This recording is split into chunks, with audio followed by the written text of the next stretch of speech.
ہمارے عقائد میں سے ایک عقیدہ جو رسالت کے عقائد سے منسلک ہے وہ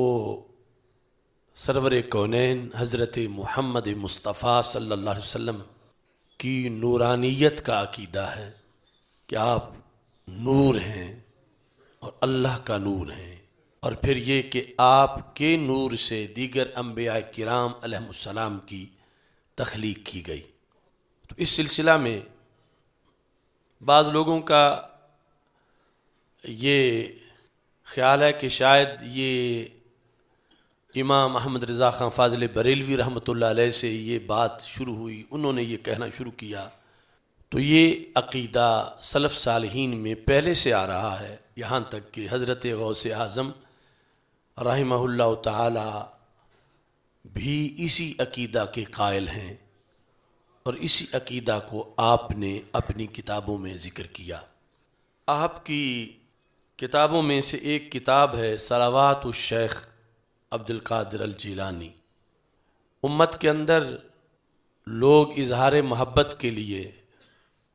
رسول پاک صلی اللہ علیہ وسلم پر درود کی کتابیں لکھتے رہے ہیں، تو حضرت غوث پاک رضی اللہ تعالی عنہ نے بھی اپنی محبت کا اظہار کرتے ہوئے کچھ درود شریف جو ہیں مرتب کیے، اور اس کتاب کو صلوات الشیخ سے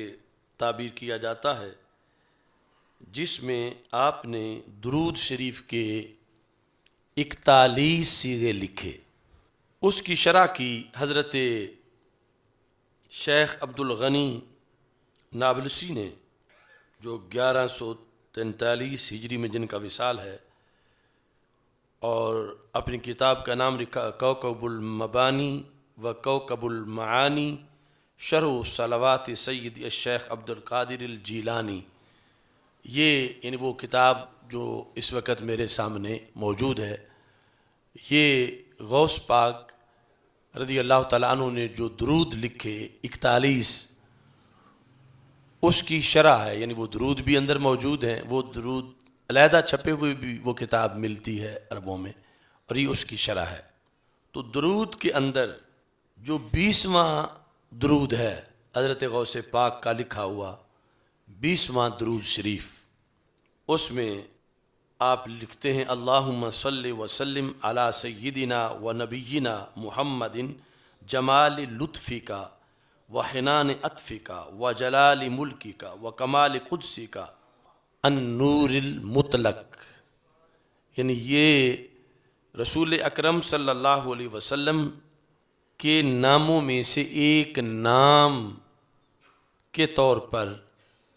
غوث پاک نے ذکر کر کے آگے پھر اس پر مزید گفتگو کی کہ اے اللہ درود ہو تیرا اس ذات پہ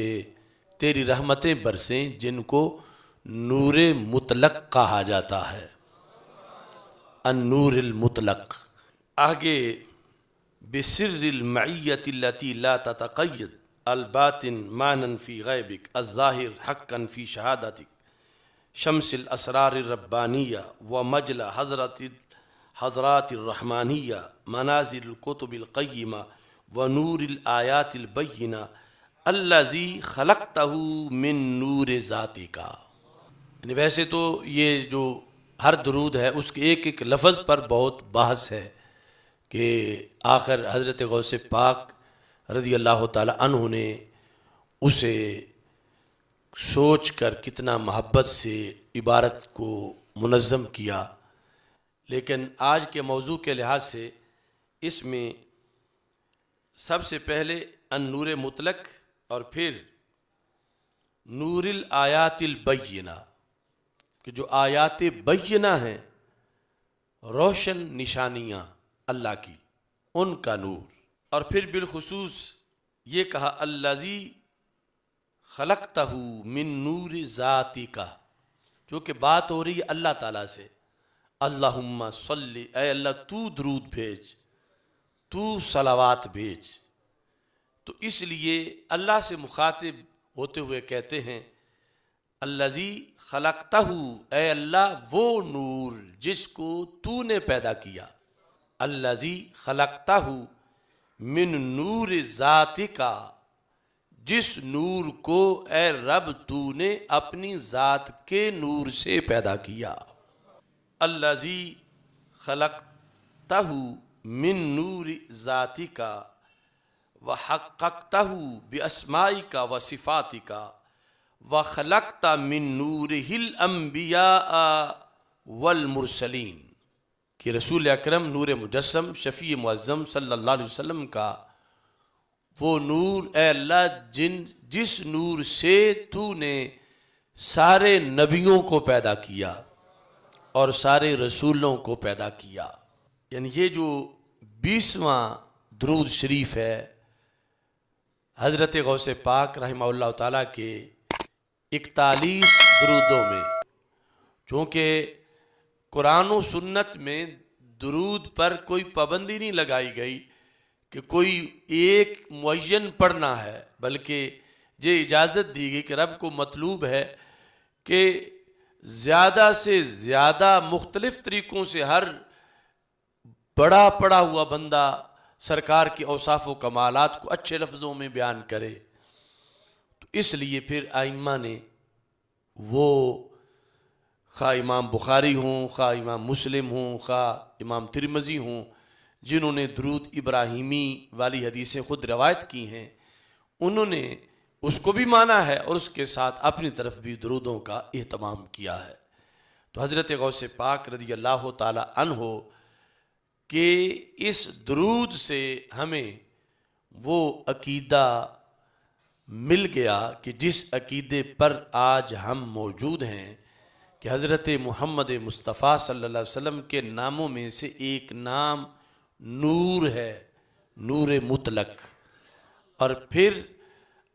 حضرت غوث پاک یہ مانتے ہیں کہ رسول پاک صلی اللہ علیہ وسلم کو رب ذوالجلال نے اپنی ذات کے نور سے پیدا کیا۔ تو اس سے یعنی یہ بھی کلیئر ہوا کہ یہ حضرت مجدد دین و ملت اعلی حضرت امام محمد رضا خان فاضل بریلوی رحمۃ اللہ علیہ نے کوئی اپنی طرف سے یہ بات نہیں گڑھی، بلکہ یہ عقیدہ پیچھے امت میں آ رہا ہے اور اتنا پہلے سے آ رہا ہے، اور پھر اتنی بڑی شخصیت ہمیں درمیان میں میسر ہے کہ جنہیں غوث اعظم کہا جاتا ہے، جہاں یہ بھی نہیں کہ اسلام عجم میں آ کے اس میں بگاڑ پیدا ہو گیا اور لوگوں نے اس کے اندر چیزیں ملاوٹ کی داخل کر دیں۔ تو یہ جن کی کتاب ہے وہ عربی ہیں اور پھر حسنی حسینی سید ہیں، اور انہوں نے اس کو اس انداز میں بیان کیا کہ نبی اکرم نور مجسم شفیع معظم صلی اللہ علیہ وسلم کی ذات پر لفظ نور مطلق کا اطلاق جو ہے وہ کیا جاتا ہے، اور پھر یہ کہ رب ذوالجلال نے جیسے اس نے چاہا، جو اس کی شان کے لائق ہے، اس نے رسول اکرم نور مجسم شفیع معظم صلی اللہ علیہ وسلم کو اپنے نور سے پیدا کیا، اور تمام انبیاء کرام علیہ السلام کے انوار کا محور نبی اکرم صلی اللہ علیہ وسلم کا نور ہے۔